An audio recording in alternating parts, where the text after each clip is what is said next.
না আরেকবার কও বিসমিল্লাহ। বিসমিল্লাহ। বিসমিল্লাহর কি বরকত নাই?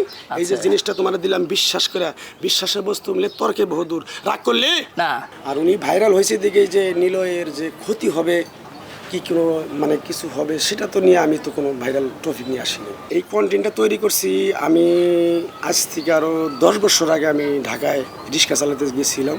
আমি চাইছি যে আমার মতো এরকম প্রতারণার ফাঁদে যেন কেউ না পড়ে, তার জন্য আমি শিক্ষামূলক একটা ভিডিও করছিলাম। কিন্তু আমি যখন একজন অভিনেতা হিসেবে দাবি করি মিডিয়াতে, তাহলে এই বিষয়টা আমি তুলে ধরি দেখি। আপনি কোথায় থেকে আসছেন? ঢাকা থেকে। আপনার নামটা কি? রাকিব আলী। আপনি হিন্দু না মুসলমান? মুসলমান। একবার কোন বিসমিল্লাহ। বিসমিল্লাহ। আরেকবার কোন সুবহানাল্লাহ। সুবহানাল্লাহ। নামগুলো নিলে ভালো না ক্ষতি? ভালো। আপনার তো অনেক আপদ বিপদ দেখতেছি, যে কোনো সময় বড় ধরনের বিপদে পড়তে পারেন। কথা কটা যদি বলে যাই লাভ হবে না ক্ষতি হবে? লাভ। রাগ করলেন না। আরেকবার কোন বিসমিল্লাহ। বিসমিল্লাহ। বিসমিল্লাহর কি বরকত নাই? আচ্ছা। আপনি এমন একটা ব্যক্তি যে কয় আইলো তার পিছেই যান, গেলে পরে আপনার হাজার হাজার টাকা নষ্ট হয়ে যায়। আপনার পিছনে এসে কোনো বেটা 10টা টাকা খরচ করে না। কথাটা ঠিক না ঠিক? ঠিক। রাগ করলি না। একবার কয় বিসমিল্লাহ। বিসমিল্লাহ। আরেকবার কয় সুবহানাল্লাহ। সুবহানাল্লাহ। যখন তোর পকেটে টাকা পয়সা থাকে তখন তোর আপন কাছের বন্ধু বান্ধব তোর কাছে আসে, যখন তোর টাকা পয়সা থাকে না তখন তোর দূরের লোক কাছের লোক দূরে চলে যায়। কথাটা ঠিক না ঠিক? ঠিক। রাগ করলি না। এই কথাগুলো আগে পিছে কোনোদিন বলছিলি? না। তুই কোনো আমার সাথে দেখা হয়েছিল? না। আরেকবার কবি বিসমিল্লাহ। বিসমিল্লাহ। বিশ্বাসে বস্তু মিলে তর্কে বহুদূর। আমার ওস্তাদে বলছে পাগলা রে, তুই আমার সাথে ইন্ডিয়া বহুদিন থাকলে চলে যাবি তুই বাংলাদেশে। আমি কোন সময় পৃথিবীর মায়া ছেড়ে চলে যাব আমি বলতে পারি না। তাই তুই আমি মারা যাওয়ার আগে তোর হাতে আমি এক টুকরা ঘাস দিয়ে যাই, এই গাছটা তুই বাংলাদেশে যেয়ে সবার কাছে বিলিয়ে দিবি, উপকার হলে তোর জন্য আমার জন্য দোয়া করবে। কথাটা কি কইছি বুঝতে পারছ? জি। রাগ করলি না। আরেকবার কবি বিসমিল্লাহ। বিসমিল্লাহ। আরেকবার কস সুবহানাল্লাহ। সুবহানাল্লাহ। তুই এমন একটা ব্যক্তি মানুষের দুঃখ কষ্ট দেখতে পারস না, তারাই তুই কাছে নিয়ে এসে বুকে জায়গা দেস, তারাই তোরে বুকে লাথি মেরে চলে যায়। কথাটা ঠিক না ঠিক? ঠিক। রাগ করলি না। আরেকবার কয় বিসমিল্লাহ। বিসমিল্লাহ। আমার ওস্তাদে বলছে পাগলা রে, তোর এই গাছটা যে তোর হাতে তুলে দিলাম, এই গাছটা বিক্রি করে যদি কারো কাছে 10টা টাকা 20টা টাকা নিয়ে খাস তাহলে তোর নাক মুখ দিয়ে মারা যাবি। তাই আমি আমার ওস্তাদের কথা মান্য করে এই মাটিটার সাক্ষী রেখে উপর আল্লাহরের সাক্ষী রেখে বলে গেলাম আমি তোমার কাছ থেকে 10টা 20টা টাকা নিয়ে খামো না। কথাটা কি কইছি বুঝতে পারছ? জি। রাগ করলা না। আরেকবার কও বিসমিল্লাহ। বিসমিল্লাহ। আমার ওস্তাদে বলছে পাগলা রে, তুই চায়া খাবি পেটে আটবো না, চুরি করে খাবি পিঠে আটবো না। তাই আমি আমার ওস্তাদের কথা মান্য করে কারো কাছে গাছ গাছরা তাবিজ কবজ দিয়ে টাকা পয়সা দিয়ে খাই না।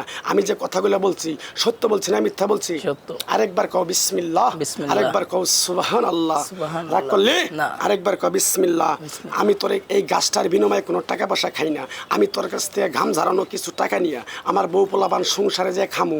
তোর কি এই কথা যে বলছি তোর সত্য বলছি না মিথ্যা বলছি? সত্য। রাগ করলি না। কিরকম তুই আমার কথাগুলো তুই বিশ্বাস করছ? বিসমিল্লাহ বলার সাথে সাথে তুই আমারে 1000 10টা টাকা বাড়ি করে দেখাবি, তোরে আমি 1 কোটি টাকা সম্মান করে যাবো। উপকার হইলে মসজিদ মাদ্রাসা ইতিমখানা গরিব মানুষের 2 4 50 টাকা দান করতে পারবি। হ্যাঁ। আরেকবার কবি বিসমিল্লাহ। বিসমিল্লাহ। আরেকবার কস সুবহানাল্লাহ। সুবহানাল্লাহ। বিসমিল্লাহ বলার সাথে সাথে তুই 1000 20টা টাকা বাড়ি করে দেখা তো দেখি কিরকম পারস। আছে? হ্যাঁ। থাকলে দাবি, না থাকলে কোনো দাবি নাই। আমার ওস্তাদে বলছে পাগলা রে, যার কাছে আছে তার কাছ থেকে নিবি, যার কাছে নাই তার কাছে কোনো টাকা নিবি না, মাংনা তারে গাছটা দিয়ে দিবি, উপকার হলে তারে তোর জন্য আমার জন্য দোয়া করবো। কথাটা কি কইছি বুঝতে পারছ? জি। রাগ করলি না। তাহলে কিরকম আমার কথাগুলো বিশ্বাস করছ? বিসমিল্লাহ বলার সাথে সাথে 1000 20টা টাকা বাড়ি করে দেখা, বাড়ি করে দেখা তুই দেখা। আমার সাথে টাউডারি বাটপারি করে মিছা কথা কবি, তোর টাকাটা ধ্বংস হয়ে যাবে। এই মুখটা দিয়ে যদি তোর একটা ফু দেই তোর টাকা পয়সা সব ধ্বংস হয়ে যাবে। কথাটা কি কইছি বুঝতে পারছ? রাগ করলি না। তাড়াতাড়ি বাইর কর, যা আছে তাই, শরম পাইস না। কয় টাকা দিছ? মন থেকে দিছ? হ্যাঁ। সাবিনিল্লাহ। সাবিনিল্লাহ। এই টাকার প্রতি কোনো দাবি নাই তো? না। আরেকবার কবি বিসমিল্লাহ। বিসমিল্লাহ। গাছের টুকরাটা দেওয়ার পরে পিছন দিকে তাকাবি না, পিছন দিকে তাকালে তোর কাজ হবে না। কথাটা কি কইছি বুঝতে পারছ? জি। রাগ করলি না। আরেকবার কবি বিসমিল্লাহ। বিসমিল্লাহ। বিসমিল্লাহর কি বরকত নাই? এই যে আচ্ছা। জিনিসটা তোমার দিলাম বিশ্বাস করে, বিশ্বাসের বস্তু মিলে তর্কে বহুদূর। রাগ করলি না। দর্শক, ঢাকা জার্নালের ফেসবুক পেজ এবং ইউটিউব যে চ্যানেলটি রয়েছে আমাদের, সেই চ্যানেলে আপনাদের স্বাগত জানাচ্ছি। এবং আমি এই মুহূর্তে আছি গাজীপুরে, এবং গাজীপুরের যে বেশ কয়েকদিন যাবৎ ধরেই যে একটি কন্টেন্ট ভাইরাল হয়েছে রাগ করলা, এই বিষয়টি নিয়ে কিন্তু তোলপাড় সোশ্যাল মিডিয়া। সেই সোশ্যাল মিডিয়া তোলপাড়ের যে মানুষটি, সেই মানুষটির সাক্ষাৎ পেয়েছি আমরা এখন, এবং তার সাথে কথা বলবো আসলে এটি কিভাবে ভাইরাল হয়েছে এবং তিনি এই ডায়লগটি কিভাবে দিয়েছেন, কেনই বা দিয়েছেন। চলুন দর্শক, আমরা তার সাথে কথা বলি। আমার কাছে অনেক খারাপ লাগছে যে আমার যে ফ্যামিলির লোকজন আছে যারা শুনছে কথাটা, যে আমি 20 মিলিয়ন ভিডিওটা ভিউ পাইছি, আমি 10টা টাকা ইনকাম করে খাবো, আমার ফ্যামিলিটা ঠিকভাবে পরিচালনা করতে পারবো, কিন্তু সেটা তো আমি পারলাম না। আমার ফ্যামিলি এই কথাটা শুনে তো অনেক কষ্ট পাইছে, আমি তো আরও বিশাল কষ্ট পাইছি যে আজকে আমি এত পরিশ্রম করে আমি এই ভিডিওটা বানাইছি। একটা খারাপ ভিডিও তো আর বানাইনি ভাই, আমি একটা ভালো একটা ভিডিও বানাইছি। এই ভিডিওটা এই আমার দেশের বিদেশের প্রবাসী ভাইয়ের জন্য আমি ভিডিওটা বানাইছি যে আমি যে প্রতারণার ফাঁদে পড়ছিলাম, আমার কাছে যেভাবে হাতে টাকা পয়সা সব নিয়ে গেছে, এরকম জানি কেউ না হয়, এরকম হয়রানি এরকম কষ্টের ভিতরে যেন কেউ না থাকে, তার জন্য ভিডিওটা বানাইছিলাম। কিন্তু হয়তো কে যে আমার এই ভিডিওটা নামে যে কারা কারা মানে কে যে রাইট ম্যানেজারে উঠাইছে সেটা তো আমি ধরতে পারি না। আর আমার তো অনেক ক্ষতি করে ফেলেছে। আচ্ছা, একটা বিষয় হলো যে আপনার এই ভিডিও তৈরির আসলে মূল সূচনা কি দিয়ে, আসলে কেনই বা এই কন্টেন্ট তৈরি করলেন আপনি?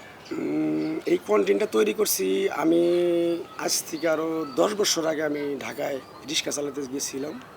ওই রিক্সা চালাতে যাই আমি গাড়ি সারাদিন চালাই, আমি গ্যারেজে যাব।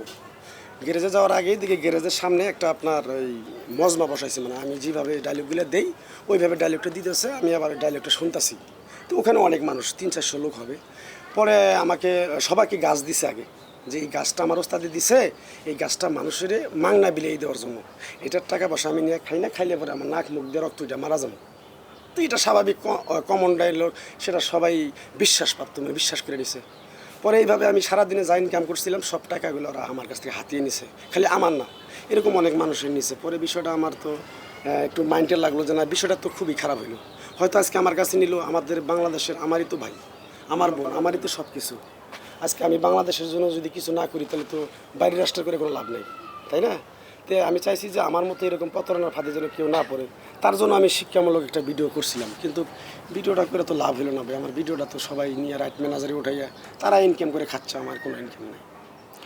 আসলে আপনার সাথে যে কাহিনীটা হয়েছে এর কারণে আপনি মানে মানুষকে একটা মেসেজ দেওয়ার জন্য আসলে এই কাজটা করেছেন।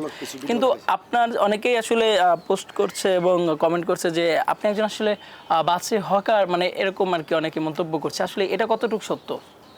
না না, এটা ভুল কথা। আমি একজন অভিনেতা, বেশি বড় অভিনেতা না, মানে ছোট একজন ক্ষুদ্র একজন অভিনেতা হিসাবে দাবি করি আমি মিডিয়াতে। আমি মিডিয়ায় তো যুক্ত অনেক দিন থেকেই, আমি মিডিয়াতেই আছি। আমি কোনো হকার না, কিছু না। ওই যে হকারটা আমি হইলাম কোন জায়গায় থেকে, ওই যে আমাকে ওখানে ওই মানে প্রতারণা করে আমার যে টাকাগুলো নিয়ে গেল, তখন থেকে বললাম তাহলে আমি যখন একজন অভিনেতা হিসেবে দাবি করি মিডিয়াতে, তাহলে এই বিষয়টা আমি তুলে ধরি দেখি। এরপরে আমি এই বিষয়টা তুলে ধরছি। আমি নীলয় ভাইকে বলতেছি যে আসলে উনিও একজন বড় মাপের আর্টিস্ট, আমি একজন হয়তো ছোট আর্টিস্ট। আমি তার সাথে চাচ্ছি না যে তার সাথে আমার মন কালাকালি হোক, সে আমার ভাই, আমি তার ভাই। হয়তো এইটা আমাদের গ্যামজাম করানোর জন্য হয়তো বিভিন্ন ধরনের ইস্যু আসতে পারে, সেগুলো আমি তো মাথায় নিই না। যেমন এই নীলয় ভাই না, উনি যখন আমার এই বিষয়টা নিয়ে উনি পোস্ট করছে, তখন আমার যে সিকন আলী ভাই ভাইয়ের সাথে আমি অনেক অভিনয় করছি। পরে সিকন আলী ভাই রিপ্লাই একটা ভিডিও বানাইছে যে আসলে ইমান আলী তো লোক হিসেবে অনেক ভালো, উনি একজন অভিনেতা, আমার সাথে অনেক অভিনয় করছে, আসলে তো উনি হকার না। আর উনি ভাইরাল হয়েছে দিকেই যে নীলয়ের যে ক্ষতি হবে কি কোনো মানে কিছু হবে, সেটা তো নিয়ে আমি তো কোনো ভাইরাল টপিক নিয়ে আসিনি।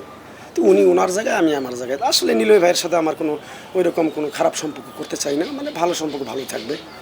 আর একটা কথা হলো, আমার যদি কেউ ক্ষতি করতে চায় সেই ক্ষতি তো বুঝতে তো পারছেন, আল্লাহ করে দিব, সমস্যা নেই।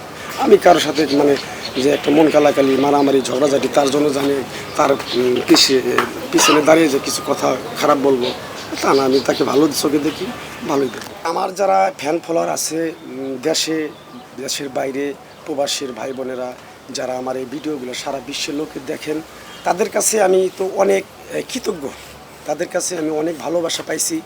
আশা করি আমি যে কয়দিন মানে যতদিন আমি মিডিয়ায় থাকবো, আমি আমার যারা এই ভিডিওগুলো দেখে তাদের ভালোবাসা নিয়ে আমি থাকতে চাই মিডিয়াতে, যেন আরও আমি বড় কিছু করতে পারি, এই আশা নিয়েই আমি আছি।